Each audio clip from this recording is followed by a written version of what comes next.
नमस्कार दोस्तों, मैं हूं राहुल और मेरा YouTube channel Rahul English classes पर आपका फिर से स्वागत है। जैसा कि हम लोग ग्रामर में सिंटेक्स यानी सब्जेक्ट वर्ब एग्रीमेंट पढ़ रहे थे, तो आज सब्जेक्ट वर्ब एग्रीमेंट यानी सिंटेक्स का दूसरा क्लास है। पहला क्लास का वीडियो आपको YouTube पे अपलोड कर दिया गया है, जिसका लिंक मैं डिस्क्रिप्शन बॉक्स में दे रहा हूँ। वहां पे जाइए और सब्जेक्ट वर्ब एग्रीमेंट के जो बेसिक रूल हैं आपका, मैंने उसको बड़े अच्छे से समझाया है, डिटेल से चर्चा किया है। और साथ ही साथ एक दो रूल का मैंने चर्चा किया है वहां पे।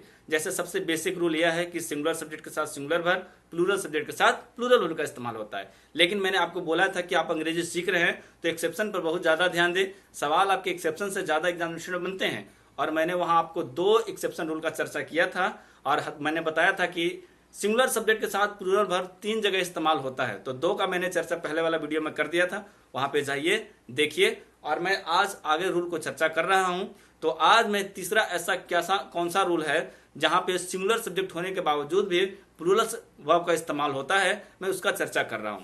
तो देखिए, रूल नंबर 3 मैंने लिखा है एक्सेप्शन के लिए कि इन सुपोजिशनल सेंटेंस, या फिर जैसा कोई सेंटेंस वैसा हो जो हम लोग सिर्फ मानते हैं, और वैसे सेंटेंस यानी sentence start with if. If का मतलब क्या? अगर, एज इफ जैसा कि, एज दाउ मानो, इफ ओनली काश आप सपोज जान रहे हैं, मानो I wish, and so unreal and imagination condition, यानी उससे जो है कोरी कल्पना का पता चले। कोई ऐसा कल्पना हम कर रहे हैं जिसको हम लोग पूरा ही नहीं कर सकते हैं, तो वैसे कंडीशन में हम लोग सिंगुलर सब्जेक्ट के साथ then we use plural verb with singular subject and plural subject. Plural subject के साथ तो प्लूरल वर्ब का इस्तेमाल होता ही है, लेकिन ऐसे कंडीशन में हम लोग सिंगुलर सब्जेक्ट के साथ प्लूरल वर्ब का इस्तेमाल करेंगे। ये मैंने आपको इंग्लिश में लिखा था, अब मैं आपको हिंदी में बड़ा डिटेल में समझा रहा हूं कि वैसे सेंटेंस जो कि स्टार्ट हो किससे? इफ से, एज इफ से, एज दाउ से, इफ ओनली से। इफ का मतलब अगर, एज इफ का मतलब जैसा कि, एज दाउ का मतलब मानो, और इफ ओनली का मतलब क्या? काश, सुपोज हो, आई विश हो, ही विश हो। सेंटेंस से कोरी कल्पना का पता चले। कोरी कल्पना कहने का मतलब कि ऐसा कल्पना जिसको हम लोग पूरा कर ही नहीं सकते हैं, तो वैसे कंडीशन में सिंगुलर सब्जेक्ट के साथ प्लूरल वर्ब का इस्तेमाल किया जाता है। फॉर एग्जाम्पल हम लोग देख लेते हैं कि आई विश है ना, आई वर अ किंग। यहाँ पे सेंटेंस आपका किससे स्टार्ट है? आई विश से। और आप जानते हैं कि आई के साथ हम लोग क्या जनरली यूज करते हैं? वॉज यूज करते हैं। लेकिन यहाँ पे क्या इस्तेमाल किया गया है? वर का इस्तेमाल किया गया है। क्यों? क्योंकि सेंटेंस आई विश से स्टार्ट था, और साथ ही साथ क्या कर रहा है? कोरी कल्पना कर रहा है। कोरी कल्पना जो कि पूरा नहीं हो सकता है, तो वैसे कंडीशन में सिंगुलर सब्जेक्ट के साथ भी क्या इस्तेमाल किया जाता है? Plural verb. यहाँ पे ही भी हो सकता था, ही विश, ही वर किंग। दूसरा मैंने एग्जांपल लिया है कि if I were a bird I would fly to you. अगर मैं चिड़िया होता तो मैं तेरे पास उड़ के आता। ठीक है, कोरी कल्पना है, न चिड़िया होने वाला है, न ही उड़ के जाने वाला है। लेकिन अगर इसको हमको अंग्रेजी बनाना होगा तो सिंगुलर सब्जेक्ट के साथ प्लूरल वर्ब का इस्तेमाल करना जरूरी है। देखिए यहाँ पे ही भी ले सकते हैं आप, शी भी ले सकते हैं, आई भी ले सकते हैं, यू भी लिख सकते हैं, डजेंट मैटर। कहने का मतलब है कि कोरी कल्पना वाला सेंटेंस में सिंगुलर सब्जेक्ट के साथ प्लूरल वर्ब का इस्तेमाल होगा। फॉर एग्जांपल मैंने if I were a bird I would fly to you. तो ये आपको समझना पड़ेगा कि सिंगुलर सब्जेक्ट के साथ प्लूरल वर्ब 3 जगह इस्तेमाल होता है। मैंने आपको 2 पहले वाले वीडियो में चर्चा कर दिया था, एक मैंने अभी कर दिया। और इसमें भी आपको यह ध्यान देना है कि इन सब वर्ड से इस्तेमाल भले ही सेंटेंस हो, इन सब वर्ड से सेंटेंस स्टार्ट भले ही हो, लेकिन सेंटेंस में कोरी कल्पना का बोध होना चाहिए, तब सिंगुलर के सब्जेक्ट के साथ प्लूरल वर्ब। आपके कंपटीशन में इससे बहुत सारे सवाल बने हैं। आपको 12th एग्जामिनेशन में सीधे सीधे भरने के लिए देता था फिलर्स में आई विश, और यहाँ पे आपको यहाँ पे खाली दे देगा बॉक्स। अब जो बंदा नहीं पढ़ा है वो क्या करेगा? उसको जनरली यही पता है कि आई के साथ क्या लगता है? वोज लगता है। वो क्या करेगा? वोज लगा देगा। लेकिन ये क्या हो जाएगा? गलत हो जाएगा। यहाँ पे क्या होगा? वर होगा। ठीक है, जैसे यहाँ पे दूसरा है कि if I were word I would fly to you. तो यहाँ पे वर जो है वो क्या कर देगा? हटा दे। तो लोग क्या करेंगे? जो नहीं पढ़ेंगे और जानी सी बात है वोज लगा देंगे। लेकिन आपको थोड़ा सा एक्सेप्शन का नॉलेज होना चाहिए, ताकि आपके एग्जामिनेशन में सवाल गलती ना हो। तो एक्सेप्शन का मैंने जहां जहां है वहां पर चर्चा कर रहा हूं। आप ध्यान से चीजों को नोट्स करते जाएं, ताकि आपके एक अच्छा नोट्स बने। चलिए अब मैं आपको थोड़ा सा इसमें समझा रहा हूं बात कि इन कंडीशनल सेंटेंस, कंडीशनल का मतलब क्या कि कोई शर्त रखे। देखिए यहाँ पे मैंने स्टार बना दिया है समझने के लिए कि इसमें भी बहुत लोग गलती करते हैं, और एग्जामिनर को क्या है वो तो क्वेश्चन फंसाएगा ही, आपसे तरह तरह का नॉलेज की जानकारी के लिए कुछ सेंटेंस तो अलग अलग बनाएगा ही। कह रहा है कि in conditional sentence start with if, as though and show real condition, then verb must be according to its subject. अब वही बात मैंने जो पहले वाला नियम में बोल रहा था कि यहाँ पे कोरी कल्पना है, ऊपर वाला सेंटेंस में क्या है आपका कोरी कल्पना, जिसको हम लोग पूरा कर ही नहीं सकते हैं। लेकिन यहाँ पे कंडीशनल सेंटेंस, कंडीशन दे दिया क्या कि अगर तुम कठिन परिश्रम करोगे तुम सफलता हासिल करोगे, है ना। तो यही सब अगर कोई कंडीशन वाला सेंटेंस आ जाए तो वो भी सेंटेंस किससे स्टार्ट होगा, इफ से ही स्टार्ट होगा। एज इफ भी हो सकता है, उसमें एज दाउ भी हो सकता है। लेकिन यहाँ पे एक बात कर रहा है कि शो रियल सिचुएशन, वह वास्तविक सिचुएशन शो करेगा कि अगर, जैसे फॉर एग्जांपल मैं आपको ले रहा हूं कि अगर आप कठिन परिश्रम करते हैं तो जरूर मतलब आप सक्सेस पाइएगा, सफलता पाइएगा। तो ये आपका क्या है, रियल कंडीशन का बात कर रहा है। तो ऐसे स्थिति में सब्जेक्ट के साथ आपको वर्ब को सब्जेक्ट के अकॉर्डिंग पुट करना पड़ेगा, यानी वर्ब किसके अनुसार पुट होगा, सब्जेक्ट के अनुसार। फॉर एग्जाम्पल मैं आपको दे रहा हूं कि इफ ही कम्स हियर, अगर वह यहां आता है, आई विल हेल्प हिम, मैं उसको क्या करूंगा, मदद करूंगा।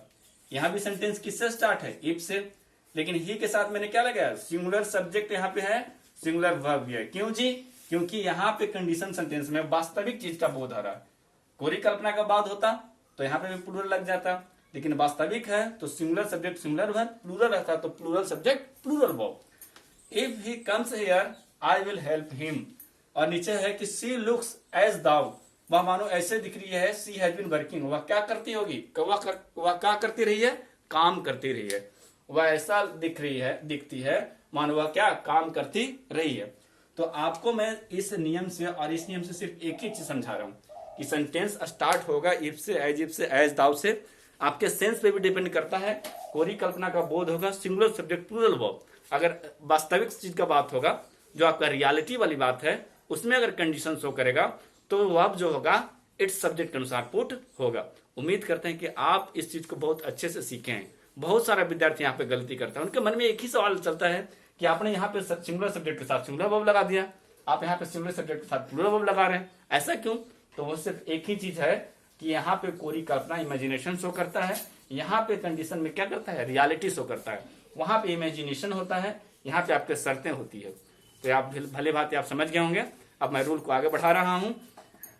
चलिए, यह तो आपका रूल नंबर फर्स्ट में 3 एक्सेप्शन केसेस था, ठीक है। 2 एक्सेप्शन केस मैंने पहले वाला वीडियो में डाल दिया, वहां पे जाके जाइए देखिए, आपको लिंक जो है डिस्क्रिप्शन बॉक्स में मिलेगा। अब दूसरा नियम कह रहा है कि when 2 subjects are added with और, verb must be use as near subject. कहा जा रहा है कि जब 2 सब्जेक्ट को हम लोग और से जोड़ते हैं, किससे, और से, OR, ठीक है। बाद में हम लोग एंड वाले भी पढ़ेंगे, पहले OR वाला देख लेते हैं। यानी और से हम लोग जोड़ेंगे तो वर्ब जो होगा, जो नियरेस्ट सब्जेक्ट होगा मेरा, उसके अनुसार प्रयोग होगा। समझ रहे हैं बात को, मेरी बात को, कि जब 2 सब्जेक्ट को हम लोग और से जोड़ते हैं तो वर्ब का प्रयोग हमेशा नियरेस्ट सब्जेक्ट के अनुसार होगा, ठीक है। चलिए मैं आपको बताता हूं एग्जाम्पल के साथ। यहाँ पे मैंने एग्जाम्पल लिखा है रमेश और हिज ब्रदर्स, और वर्ब का इस्तेमाल हमको कहां पे करना है, इस जगह बॉक्स में। मैं बॉक्स बना दे रहा हूं, प्लेइंग क्रिकेट। अब मुझे वर्ब का इस्तेमाल यहां करना है, तो इसके नियरेस्ट में सब्जेक्ट कौन है मेरा, हिज ब्रदर्स, यानी एक से ज्यादा उसके भाई लोग हैं, तो प्लूरल है, तो वर्ब हमें क्या देना होगा, प्लूरल। मान लिया जाए कि मैंने आपको ऑप्शन इज और आर दे दिया, तो जाहिर सी बात है कि प्लूरल सब्जेक्ट है तो आप प्लूरल वर्ब ही चुनिएगा, और आर का आपका क्या है, प्लूरल वर्ब है। अब इसी सवाल को मैं थोड़ा सा घुमा देता हूं, यानी हिज ब्रदर्स मैंने पहले कर दिया, हिज ब्रदर्स और Ramesh, fill in the blanks, यानी यहाँ पे मैं बॉक्स बना दिया प्लेइंग क्रिकेट। तो यहाँ पे जो वर्ब देंगे इसके नियरेस्ट में कौन है, रमेश है। रमेश आपका क्या है, सिंगुलर है, तो जाहिर सी बात है कि हमको क्या देंगे, इज आर में से इज देंगे। कहने का मतलब कि अगर आपका 2 सब्जेक्ट और से जुड़ा हुआ है तो वर्ब जो होगा आपका किसके अनुसार होगा, नियरेस्ट सब्जेक्ट के अनुसार होगा। हालांकि इसमें और भी सारे रूल है, जैसे मैं और, नॉर, आइदर और, नाइदर नॉर, जब ईच एवरी में पढ़ाऊंगा तो वहां पे मैं क्या करूंगा, आइदर और नाइदर नॉर वाला केस में पढ़ाऊंगा। तो चलिए बाकी का रूल हम आगे देखते हैं। तो चलिए हम लोग अब सिंटेक्स यानी सब्जेक्ट वर्ब एग्रीमेंट का अगले रूल की तरफ बढ़ते हैं। तो थर्ड जो रूल है आपका, कह रहा है कि when 2 subjects are added with and. जब दो सब्जेक्ट को किससे जोड़ा जाता है? एंड से। Verb must be plural. तो वर्ब कैसा होगा? प्लूरल होगा। जब दो सब्जेक्ट को अगर एंड से जोड़ा जाए तो वर्ब कैसा होगा? प्लूरल होगा। इसके पहले मैंने बताया कि जब दो सब्जेक्ट को और से जोड़ा जाए तो वर्ब जो होगा कैसा होगा? नियरेस्ट सब्जेक्ट के अनुसार होगा। लेकिन जब हम लोग एंड से जोड़ रहे हैं दो सब्जेक्ट को, है ना, तो उसका क्या होगा? वर्ब होगा, प्लूरल होगा। फॉर एग्जाम्पल देख लेता हूं मैं, रमेश एंड सुरेश। यहाँ पे रमेश भी है और यहाँ पे सुरेश भी है, यानी एक और एक मिलकर कितना हो गया? दो students of filling the blanks. उसके बाद क्या दिया हुआ? स्टूडेंट्स। अगर आपको भरने के लिए दिया जाए तो जाहिर सी बात है क्या भरिएगा? आर भरा जाएगा। यहाँ पे सेंटेंस मेरा पूरा का पूरा क्या हो जाएगा? Ramesh and Suresh are students. क्यों?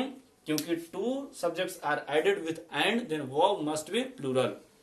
फॉर एग्जाम्पल एक और देख लेता हूं मैं, यू, ही एंड आई। यहाँ पे तीन है, ठीक है, लेकिन इसके लिए भी समान रोल होगा कि दो या दो से अधिक हम लोग जोड़ रहे हैं तो वर्ब कैसा होगा? प्लूरल ही होगा। Win accused. एक्यूज का मतलब क्या होता है? दोषी पाया गया, है ना। यहाँ पे ईडी लगा हुआ है तो दोषी पाया गया। इसके साथ हैज और क्या है? हैव है। तो जाहिर सी बात है कि मोर देन टू हो गया तो प्लूरल सब्जेक्ट हो गया, तो वर्ब कैसा लेगा? प्लूरल ही लेगा। तो यहाँ पे क्या हो जाएगा? हैव हो जाएगा। यहाँ पे है I, you and he, fill in the blanks, involve in the robbery. Option है आपका वॉज और वर है। तो यहाँ भी समान चीज है कि मोर देन टू हो गया, या फिर टू, अगर टू सब्जेक्ट भी जुड़ा रहे तो क्या होगा? प्लूरल होगा। तो यहाँ पे आपका क्या हो जाएगा? वर हो जाएगा। मेरे प्यारे साथियों, एक चीज आप नोटिस कीजिएगा कि यहाँ पे मैंने लिखा यू, यहाँ पे ही और यहाँ पे आई, और यहाँ पे मैंने स्टार्टिंग किया आई से, यू से एंड ही से। तो आप अगर पर्सन पढ़े होंगे तो इतना तो बेसिक कॉन्सेप्ट आपके पास होगा ही कि पर्सन कहते किसे हैं या फिर कौन कौन से पर्सन में आते हैं। चलिए मैं आपको थोड़ा सा समझा देता हूं कि आई और वी जो है मेरा किसके अंतर्गत आता है? फर्स्ट पर्सन के अंतर्गत। आई और वी फर्स्ट पर्सन के अंतर्गत। यू मेरा किसके अंतर्गत? सेकंड पर्सन के अंतर्गत। ही, सी, इट, दे और नेम, जिससे एक व्यक्ति वस्तु का पता चले, वो क्या होंगे? या फिर मोर देन वन जो भी हो वो आपका क्या होंगे? थर्ड पर्सन होंगे, ठीक है। तो यहां पे देखिएगा यू मेरा सेकंड पर्सन, ही मेरा थर्ड पर्सन और आई मेरा फर्स्ट पर्सन। यानी अगर इसको हम कैलकुलेट करके निकालें तो 2, 3, 1, यानी फार्मूला नंबर 231। अगर गुड सेंटेंसेस का चर्चा हो, नॉर्मल सेंटेंस का चर्चा हो, गुड सेंटेंस का चर्चा हो, तो पर्सन को हम लोग 2, 3, 1 यानी 231 या फिर सेकंड पर्सन, फिर थर्ड पर्सन, फिर फर्स्ट पर्सन के अरेंज में सजाएंगे। याद रखिएगा, एग्जामिनेशन में सवाल फंसाता है। कंपटीशन वाले विद्यार्थी अगर होंगे या फिर आपको सेंटेंस को सुधारने के लिए दे दिया जाए और उससे गुड सेंस निकलेगा, अगर उसको क्रम में नहीं सजाया होगा तो आप वहां पर देखिएगा, आपको एरर पता चलेगा। नॉर्मल सेंटेंस होगा, गुड सेंटेंस होगा, जिसमें पैटर्न कौन सा फॉलो करेगा? सेकंड पर्सन, फिर थर्ड पर्सन, फिर फर्स्ट पर्सन। यानी फॉर्मूला नंबर आप 231 भी याद कर सकते हैं। किसमें? गुड सेंटेंस वाला में, ठीक है। तो ऊपर तो मैंने यहाँ पे गुड ही सेंटेंस निकल रहा है, तो यू होगा, ही होगा, आई होगा, तो यहाँ पे 231 हो गया। लेकिन नीचे वाला सेंटेंस कह रहा है कि आई, यू एंड ही, यानी 1, 2, 3। यानी अगर जैसे ही किसी बैड सेंटेंस का बात हो, जिससे क्या हो, सेंटेंस में बुराई हो, धमकी हो, इस प्रकार का बात पता चले, तो वहां पे पैटर्न कौन सा फॉलो करेगा? 1, 2, 3। तो कॉमन एरर जब बनाइएगा तो यहां भी सवाल फंसेगा, तो ध्यान देना है। बैड सेंटेंस में कौन सा पैटर्न होगा? 1, 2, 3। अब देखिए सेंटेंस का सेंस क्या आ रहा है कि I, you and he were involve in that robbery. वो क्या था? उस डकैती में मैं, तुम और वह क्या था? इन्वॉल्व था। तो यहाँ पे बैड सेंटेंस है तो कौन सा पैटर्न फॉलो करेगा? 1, 2, 3। यहाँ पे नॉर्मल सेंटेंस है, गुड सेंटेंस है, तो कौन सा पैटर्न फॉलो करेगा? 2, 3, 1। अगर सिर्फ दो ही आए, मान लिया जाए कि 2 आ गया, 3 है, यहाँ पे तो ठीक है। मान लिया जाए कि सिर्फ 2 और 1 आएगा तो कैसे जाएंगे? मान ली बीच से 3 नहीं है तो 2, 1 से जाएंगे। अगर नॉर्मल में 2, 3 होगा, 3, 1 भी हो सकता है। यानी गुड सेंटेंस का जो पैटर्न है 2, 3, 1, सेकंड पर्सन, थर्ड पर्सन और फर्स्ट पर्सन। अगर कोई एक पर्सन नहीं है तो फिर भी उसी अरेंज को फॉलो करेगा। जैसे मान लीजिए कि मेरा थर्ड पर्सन नहीं है तो सेकंड पर्सन के बाद मेरा कौन सा पर्सन? First person. यहाँ पे मेरा फर्स्ट पर्सन नहीं है तो सेकंड पर्सन के बाद मेरा कौन सा पर्सन? Third person. यहाँ मेरा सेकंड पर्सन ही नहीं है तो थर्ड पर्सन के बाद कौन सा पर्सन? फर्स्ट पर्सन, या आप सेंटेंस और एग्जाम्पल बनाइएगा ज्यादा से ज्यादा तो सीख जाइएगा। इतने कॉन्सेप्ट रखना है माइंड में कि 2, 3, 1 in good sentences and 1, 2, 3 in bad sentences. तो चलिए, एक्सेप्शन तो आपको हर एक जगह मिलेगा। अभी अभी रूल पढ़े आप कि जब दो सब्जेक्ट को एंड से जोड़ा जाता है तो वर्ब कैसा होता है, प्लूरल होता है। उसके साथ मैंने पर्सन का आपको अरेंजमेंट भी बता दिया। लेकिन एक्सेप्शन आपको मिलेगा और सवाल भी आपके एग्जामिनेशन में यहीं से बनेंगे। और एक्सेप्शन इससे तो बहुत ज्यादा बना है। क्या कर रहा है कि when 2 subjects are added with and, यहां भी वही बात कर रहा है कि जब 2 सेंटेंस को हम लोग किससे जोड़ते हैं, एंड से जोड़ते हैं। 2 सब्जेक्ट को जब हम किससे जोड़ते हैं, एंड से जोड़ते हैं, and they speak about the same person और thing, then verb must be singular. लेकिन उससे पता चलता है एक ही व्यक्ति चाहे वस्तु का। हम लोग बिल्कुल 2 सब्जेक्ट को जोड़े हैं किससे, एंड से, और उसी चीज के बारे में बोला जा रहा है जिससे एक व्यक्ति या फिर एक वस्तु का पता चले, तो दैट इज सिंगुलर। और इसके साथ वर्ब कैसा होगा आपका, सिंगुलर वर्ब का प्रयोग होगा। देखते हैं इधर, जैसे फॉर एग्जांपल हम लोग समझते हैं कि ब्रेड एंड बटर। आपको देखिएगा कि ब्रेड भी है और इधर आपको बटर भी लिखा हुआ है और जुड़ा हुआ किससे, एंड से। लेकिन ये दोनों आइटम मिलकर एक ही चीज का वर्णन करा। ब्रेड एंड बटर क्या है, पार्ट एंड पार्सल है, अभिन्न अंग है। तो ये दोनों सिर्फ एक ही चीज का वर्णन कर रहा है, क्या, डिश का बात कर रहा है, चाहे ब्रेकफास्ट जो भी हो, कर रहा है fill in the blanks my favourite dish. इसके साथ ईच है और क्या है, आर है। तो ऊपर वाला अगर रूल के अनुसार चलें कि 2 सब्जेक्ट को जोड़ने पर हम लोग क्या करते हैं, प्लूरल इस्तेमाल करेंगे, तो यहाँ गलत हो जाएगा। क्यों, क्योंकि यह पेयर वर्ड है, पार्ट एंड पार्सल है, अभिन्न अंग है, और इसको हम लोग एक ही मानते हैं। तो ऐसे कंडीशन में वो क्या हो जाएगा, सिंगुलर हो जाएगा। और वर्ब का इस्तेमाल भी कैसा होगा सिंगुलर होगा। तो यहाँ पे आपका जो सही ऑप्शन है वो क्या हो जाएगा, इज, यानी bread and butter is my favourite breakfast. Same example देखते हैं नीचे भी कि truth and honesty, fill in the blanks the best policy. Is भी यहाँ पे क्या है, आर भी है। तो ट्रूथ एंड ऑनेस्टी मिलके क्या बना रहा है, एक ही सब्जेक्ट बना रहा है। क्यों, क्योंकि पार्ट एंड पार्सल है, अभिन्न अंग है, यानी एक अंग हट गया तो दूसरा अंग भी क्या ठीक नहीं लगेगा, या फिर उसका सेंस नहीं निकलेगा, या फिर उसको पेयर वर्ड में लिख सकते हैं। तो वैसे पार्ट एंड पार्सल जो एंड से जुड़े होंगे, 2 सब्जेक्ट भी होंगे लेकिन वो सिंगुलर होंगे, तो वर्ब कैसा इस्तेमाल होगा, सिंगुलर होगा। तो एक कुछ ऐसे पार्ट एंड पार्सल जो आपके सब्जेक्ट है वो आप उनको याद कर ले। जैसे मैंने यहाँ पे ब्रेड एंड बटर ला दिया, ट्रूथ एंड ऑनेस्टी लिख दिया। और ऐसे कौन कौन से हो सकते हैं, राइस एंड करी, ये दोनों मिलके एक ही बनाते हैं। हैमर एंड सिकल, छेनी और हथौड़ी। स्लो एंड स्टीडी है ना, तेज धीमा तथा कंटिन्यू। हॉर्स एंड कैरीज है आपका। ये सब वर्ड माइंड में फिट कर लीजिए, फिर याद कर लीजिए। क्रॉन एंड ग्लोरी है। राइज एंड फॉल है आपका। कमिंग एंड गोइंग है। एज एंड एक्सपीरियंस है। ये सब जब भी आएंगे तो सिर्फ एक ही सब्जेक्ट का बात होगा और इनके साथ सिंगुलर वर्ब का प्रयोग होगा। एग्स एंड बेकॉन है। बेकॉन का मतलब होता है सुअर का मांस। बेकॉन का मतलब क्या होता है, सुअर का मांस। स्क्रीमिंग एंड शाउटिंग है आपका। बैग एंड बैगेज है। लॉन्ग एंड शॉर्ट है। सम एंड सबस्टांस है। एंड विस्की एंड सोडा है। तो इससे ज्यादा आपके एग्जामिनेशन में कहीं पूछा ही नहीं और पूछेगा भी नहीं। आपको पेयर वर्ड यानी पार्ट एंड पार्सल वाला वर्ड आपको यानी सब्जेक्ट आपको याद करना है। तो ये चीज देख लीजिए, bread and butter, truth and honesty, rice and curry, hammer and sickle, slow and steady, horse and carriage, crown and glory, rise and fall, coming and going, age and experience, eggs and bacon, screaming and shouting, bag and baggage, long and short, sum and substance, whisky and soda. तो ये आपके कौन थे, part and parcel वाला। इनके साथ singular verb का इस्तेमाल होगा।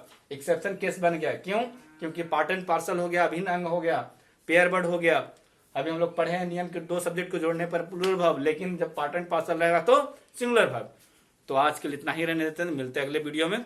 और इसको रिवाइज कर लीजिएगा, पहला पार्ट दूसरा पार्ट देख लीजिए, तब तीसरा पार्ट पढ़ने में और मजा आएगा। इसमें भी क्या है आपका एक्सेप्शन है, एक्सेप्शन में एक्सेप्शन है, जिसका चर्चा मैं अगले वीडियो में करूंगा। तब तक के लिए धन्यवाद, मिलते हैं अगले वीडियो में।